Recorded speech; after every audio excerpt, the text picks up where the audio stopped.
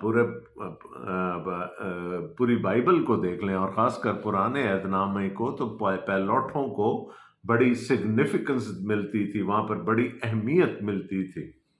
اور کیا کہا خدا نے؟ اے یعقوب، اے روبن، نیچرلی روبن اس کا پہلا بیٹا ہے جو لیا سے خدا نے اس کو دیا تھا، لیکن یاد رہے کہ روبن کی زندگی میں ایک گناہ ہے، اس سے ایک غلطی سرزد ہوئی، اور جو بھی اس کی برکت ہے یہاں پر، اس میں اس کو یاد دہانی ضرور کرائی جا رہی ہے کہ اس نے کیا کیا۔ آئے روبن، تو میرا پہلوٹا، میری قوت اور میری شہزوری کا پہلا پھل ہے۔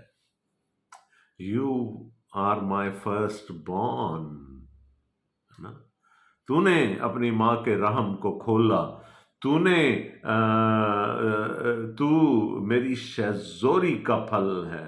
when I was at my prime، اس وقت خدا نے مجھے تیری صورت میں ایک بیٹا دیا، تو میرا پہلوٹا ہے اور میری قوت ہے۔ ظاہر ہے، میں نے آپ کو کہا تھا کہ پہلوٹوں کو بڑی اہمیت دی جاتی تھی ان دی اولڈن ٹائمز۔ ابھی بھی اگر آپ کچھ کلچرز میں دیکھیں تو ابھی تک پہلوٹوں کو بہت اہمیت دی جاتی ہے۔ تو میرے روب کی اور میری طاقت کی شان ہے۔ آپ کو معلوم ہونا چاہیے کہ in the olden times and even today, پہلوٹا جو تھا وہ باپ کا کاروبار سنبھالتا تھا، وہ گھر سنبھالتا تھا، اس کو جائیداد کا دونا حصہ دیا جاتا تھا، because he was the care taker for the family. تو وہ ایک طرح سے اپنے باپ کا جانشین ہوتا تھا۔ He would take over the mantle from his father۔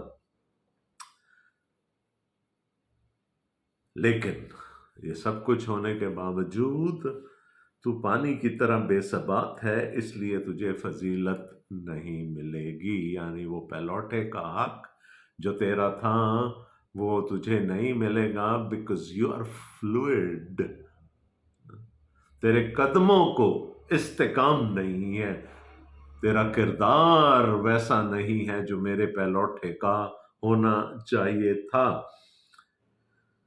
کیونکہ تو اپنے باپ کے بستر پر چڑھا، تو نے اسے نجس کیا۔ روبن میرے بچھونے پر چڑھ گیا۔ اور ہم یہ پڑھ چکے ہیں پیدائشی کی کتاب میں کہ کس طرح سے روبن نے اپنے باپ کی بیوی، the concubine that Jacob had، بلہا، اس کے ساتھ مباشرت کی، اور لکھا ہے کہ اسرائیل کو اس کا علم ہو گیا، یا جیکب نیو اٹ۔ تو اس ایک گناہ کی وجہ سے وہ اپنے پہلوٹے ہونے کا حق کھو بیٹھا، کیونکہ اس لکھا ہے کہ تو فلوئڈ ہے، تجھے ثبات نہیں ہے، بے ثبات ہے، تو گمراہ ہو سکتا ہے، اس لیے تجھے فضیلت نہیں ملے گی۔ اب اس کو ہم اسرائیل کے کانٹیکسٹ میں بھی دیکھ لیں، جو دا کرنٹ اسرائیل، میں قوم کی بات کر رہا ہوں، کہ جب جب اس نے کوئی گناہ کیا خدا کی نظروں میں وہ اپنی فضیلت کھو بیٹھا۔ اسرائیل کو من حیث القوم خدا نے اپنا پہلوٹا کہا تھا، لیکن وہی اسرائیل جب بت پرستی کرتا ہے، وہی اسرائیل جب سماجی انصاف چھوڑ دیتا ہے، تو پھر وہ اپنی جگہ کھو دیتا ہے، اپنی فضیلت کھو دیتا ہے، and when he returns back، تو پھر خدا اس کو اس کے مقام پر ضرور فائز کرتا ہے۔ تو یہاں پر روبن کو ہم دیکھ رہے ہیں کہ اس نے اپنی فضیلت کھو دی، اور کیوں کھو دی اس کا we know the reason۔ شمعون اور لاوی تو بھائی بھائی ہیں۔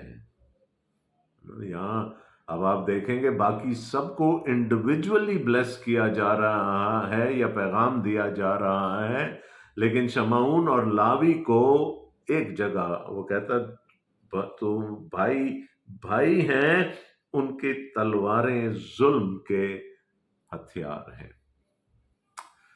دینا کا واقعہ آپ کو یاد ہوگا، کہ کس طرح سے ایک معاہدہ طے پا گیا تھا کہ سکم کا جو شہزادہ ہے وہ دینا سے بیاہ کر لے گا، اور شرط یہ رکھی گئی تھی کہ سکم کے سارے مرد جو ہیں وہ ختنہ کروائیں، اور انہوں نے ختنہ کروا لیا، لیکن یہ شمعون اور لاوی تھے جنہوں نے ان پر حملہ کر دیا۔ تیسرے دن جب وہ عین تکلیف میں تھے، ان پر حملہ کر کے ان کے سارے مردوں کو مار ڈالا اور لوٹ کھسوٹ کی۔ اب کہنے کو تو انہوں نے انصاف کیا تھا، اپنی بہن کا انصاف کیا تھا، کیونکہ بہن بھی اس وقت سکم کے لوگوں کے پاس یرغمال تھی۔ کہنے کو تو انہوں نے انصاف کیا تھا، لیکن جو ان کا طریقہ تھا وہ صحیح نہیں تھا خدا کی نظر میں۔ تو اس لیے یعقوب کیا کہتا ہے، شمعون اور لاوی تو بھائی بھائی ہیں، ان کی تلواریں ظلم کے ہتھیار ہیں۔ آئے میری جان ان کے مشورہ میں شریک نہ ہو۔ وہاں ہم نے پڑھا تھا کہ یعقوب کو یہ بات بہت بری لگی تھی، جو کچھ شمعون اور لاوی نے کیا۔ آئے میری بزرگی ان کی مجلس میں شامل نہ ہو۔ یہ جو شیلیں ہیں یہ عقل سے نہیں، ہوش سے نہیں، جوش سے کام لینے والے لوگ ہیں، لہٰذا ان کی مجلس میں شامل نہ ہو، کیونکہ انہوں نے اپنے غضب میں ایک مرد کو قتل کیا اور اپنی خودرائی سے بیلوں کی کونچیں کاٹی۔ It was a massacre that happened. So یعقوب کہتا ہے تم دونوں بھائی ہو، بٹ تم پر بھروسہ نہیں کیا جا سکتا، میں تم سے مشورت نہیں کر سکتا۔ I cannot rely on your counsel۔ اور 7ویں آیت میں لکھا ہے لعنت ان کے غضب پر کیونکہ وہ تند ہے۔ ان کے ایکشن کو نہیں وہ کچھ کہہ رہا، کیونکہ وہ تو ظاہر ہے وہاں سے دینا کو لے کر آنا تھا واپس۔ اس نے کہا ان کے غضب پر کیونکہ وہ تند ہے، غصے پر، اور ان کے قہر پر کیونکہ وہ سخت تھا، میں انہیں یعقوب میں الگ الگ اور اسرائیل میں پراگندہ کر دوں گا۔ یہ خدا کہہ رہا ہے۔ اور پھر اگر ہم پورے بنی اسرائیل کے لیے اس کا پیغام دیکھیں تو اگر کہیں اسرائیل نے بھی کسی پر زیادتی کی تو پھر خدا کہہ رہے میں پراگندہ کر دوں گا۔ اور کتنے مقامات تاریخ میں ایسے آئے کہ وہ پراگندہ ہوئے۔ اب آئیے یہودا پہ، دا موسٹ امپورٹنٹ کیریکٹر۔ اور میں نے آپ کو کہا تھا یہودا نے ایک طرح سے لیڈرشپ رول لے لیا تھا اپنے بھائیوں میں، اگرچہ کہ وہ پہلوٹا نہیں تھا۔ یہودا شیر ببر کا بچہ ہے، ہی ٹیک سٹینڈ فار ہز بردر، وہ شیر ببر کا بچہ ہے۔ آئے میرے بیٹے تو شکار مار کر چل دیا ہے، وہ شیر ببر بلکہ شیرنی کی طرح دبک کر بیٹھ گیا، کون اسے چھیڑے۔ اچھا یہاں پر تھوڑا سا ٹرانسلیشن کی تھوڑی سی ہلکی سی کمزوری ہے، یہاں شیرنی نہیں ہے بلکہ ایک کب سے، ایک چھوٹے شیر سے بڑا شیر ہو جانا، یعنی وہ عمر میں بڑا ہو گیا، یعنی وہ شیر ببر بلکہ شیر کی طرح دبک کر بیٹھ گیا، کون اسے چھیڑے۔ یہودا سے سلطنت نہیں چھوٹے گی۔ Now this is purely a messianic prophecy very early in the Bible۔ یہودا سے سلطنت نہیں چھوٹے گی اور نہ اس کی نسل سے حکومت کا عصا موقوف ہوگا۔ اتھارٹی، سلطنت، طاقت، اتھارٹی اس کے پاس رہے گی۔ اور اب یہ اشارہ کس کی طرف ہے؟ یہ خداوند یسوع مسیح کی ذات کی طرف ہے، کیونکہ he is going to be the lion of Judah. تو جس شیر کا ذکر ہو رہا ہے وہ یہودا کی اولاد میں سے آنے والا ہے، ہمیشہ تک، ازل سے ابد تک اختیار عصا اس کے پاس رہے گا، وہ کبھی موقوف نہیں ہوگا اور سلطنت اسے نہیں چھوٹے گی جب تک شیلو نہ آئے اور قومیں اس کی مطیع ہوں گی۔ So it's all pointing towards Jesus۔ وہ اپنا جوان گدھا انگور کے درخت سے اور اپنی گدھی کا بچہ اعلیٰ درجے کے انگور کے درخت سے باندھا کرے گا. ابنڈنس ہے نا. انگور کا درخت اس سرزمین پر برکت کی نشانی ہے، ابنڈنس کی نشانی ہے. گدھا ہونا، گدھے ہونا، again it is a sign of abundance there. وہ اپنا لباس میں اور اپنی پوشاک آب انگور میں دھویا کرے گا. یعنی اب اس کو یہ محاورتاً کہا گیا ہے. It is it's metaphoric language, اس کو لٹرلی نہ لیجئے گا، لیکن کیا ہے؟ ابنڈنس ہے، افراط ہے ہر چیز کی. اتنی افراط ہے کہ کپڑے تک میک میں دھوئے جا رہے ہیں. اس کی آنکھیں مے کے سبب سے لال ہیں اور اس کے دانت دودھ کی وجہ سے سفید رہا کریں گے. یہ پوئٹک لینگویج ہے، میٹافورک لینگویج ہے. یہ سارا کا سارا ابنڈنس، افراط کی نشاندہی کرتا ہے. سو یہودا کو برکت مل رہی ہے. یہودا نے اکثر اپنے باپ کو اچھا مشورہ دیا، اور صرف یہودا ہی کی نہیں، پورے اسرائیل کی امید یہودا کے ببر سے ہے. بلکہ اسرائیل کیا، پورے بنی نوع انسان کی امید اس یہودا کے ببر سے ہے، جو کہ جب آئے گا تو then there will be abundance. کسی چیز کی پھر کمی تنگی نہیں ہوگی. تو سب سے اچھی برکت یہودا لے گیا. اس کے بعد 13ویں آیت میں آئیں تو لکھا ہے زبلون سمندر کے کنارے بسے گا اور جہازوں کے لیے بندر کا کام دے گا. آپ دیکھیں ترتیب آگے پیچھے ہو گئی بچوں کی. زبلون سمندر کے کنارے بسے گا اور جہازوں کے لیے بندر کا کام دے گا اور اس کی حد سیدا تک پھیلی ہوگی. Again abundance. سمندر کے کنارے بسنے کا مطلب کیا ہے؟ کہ وہاں پورٹ ہوگا، تجارت ہوگی، اگین فراوانی ہوگی. تو زبلون کو بھی برکت دی جا رہی ہے یہاں پر. اشکار مضبوط گدھا ہے.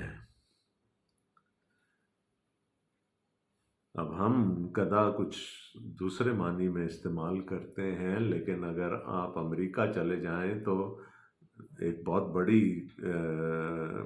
جو پولیٹیکل پارٹی کا نشان ہے گدھا. نہایت مدبر ہوتا ہے گدھا. اور پرانے عہد نامہ کو اگر آپ خاص طور پر پڑھیں، ایون نئے عہد نامہ کو بھی، تو یہ خوشحالی کا نشان ہوا کرتا تھا.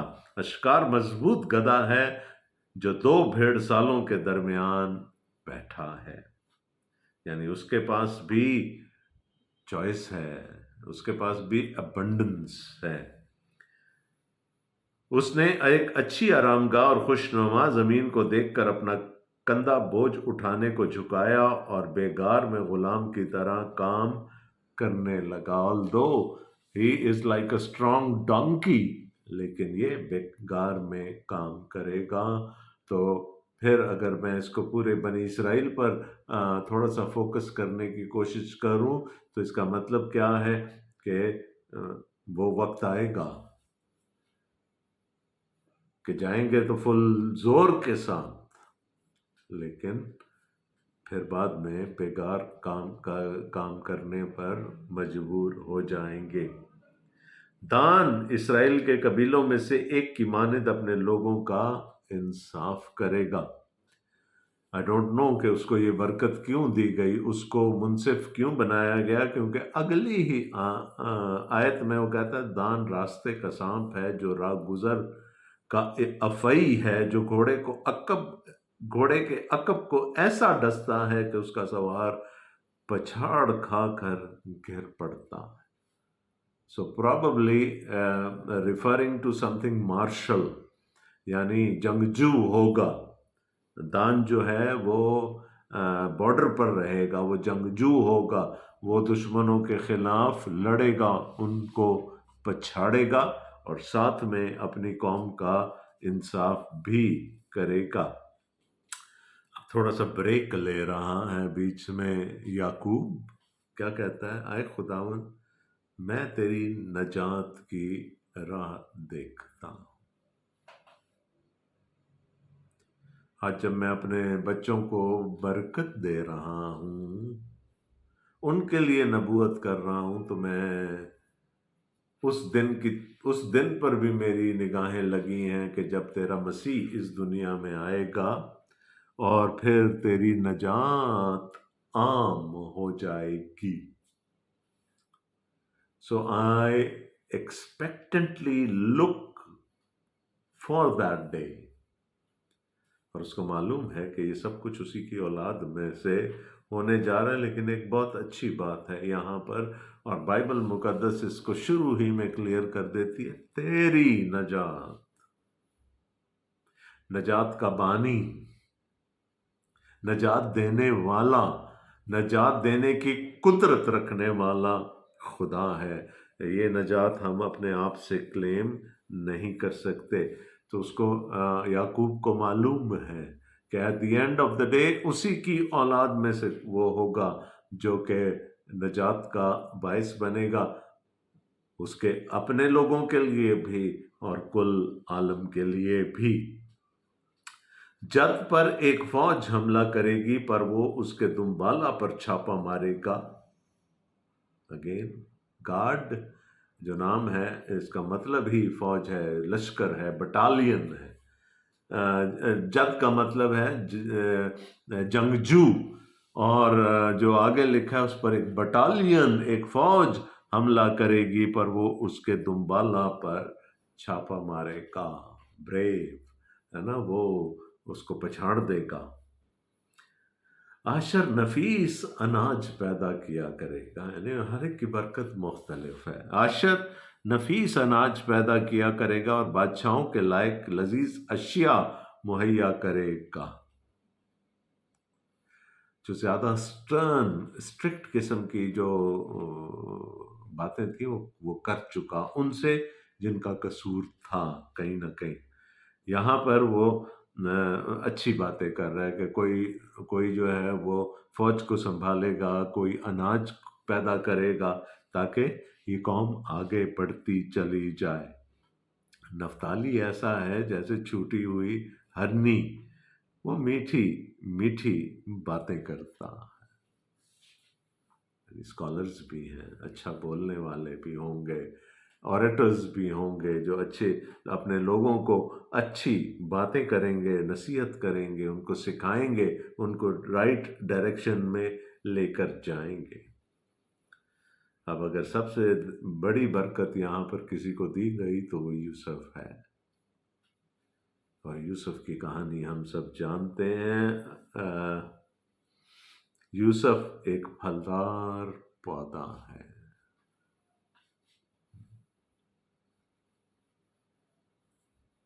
کہانی ہمیں معلوم ہے کیا کچھ نہیں ہوا اس کے ساتھ، but he did not retaliate, اس نے ریکنسائل کیا، اس نے معاف کیا۔ تو باپ کیا کہہ رہا ہے اس کو برکت دیتے ہوئے؟ یوسف ایک پھلدار پودا ہے، ایسا پھلدار پودا جو پانی کے چشمے کے پاس لگا ہوا ہو۔ زبور 1 اور اس کی پہلی آیت پڑھ، صادق کے بارے میں یہ کہا گیا، وہ صادق ہے، راست باز ہے، پھلدار پودا ہے، اور اس کی شاخیں دیوار پر پھیل گئی ہوں۔ تیر اندازوں نے اسے بہت چھیڑا اور مارا اور ستایا ہے، لیکن اس کی کمان مضبوط رہی، اور اس کے ہاتھوں اور بازوؤں نے یعقوب کے قادر کے ہاتھ سے قوت پائی۔ کنویں میں لٹکا دیا گیا مار پیٹ کر، وہاں سے نکلا تو مصر پہنچا دیا گیا، الزام لگا، زندان میں چلا گیا، وہاں سے نکلا، سرفراز ہوا۔ کون اس کو سرفراز کرتا رہا؟ یعقوب کو یہ بات بہت اچھی طرح سے معلوم ہے، وہ کہتا ہے یعقوب کے قادر کے ہاتھ سے قوت پائی۔ In all those adverse circumstances he survived۔ اور کیوں؟ اس لیے کہ خدا اس کے ساتھ تھا۔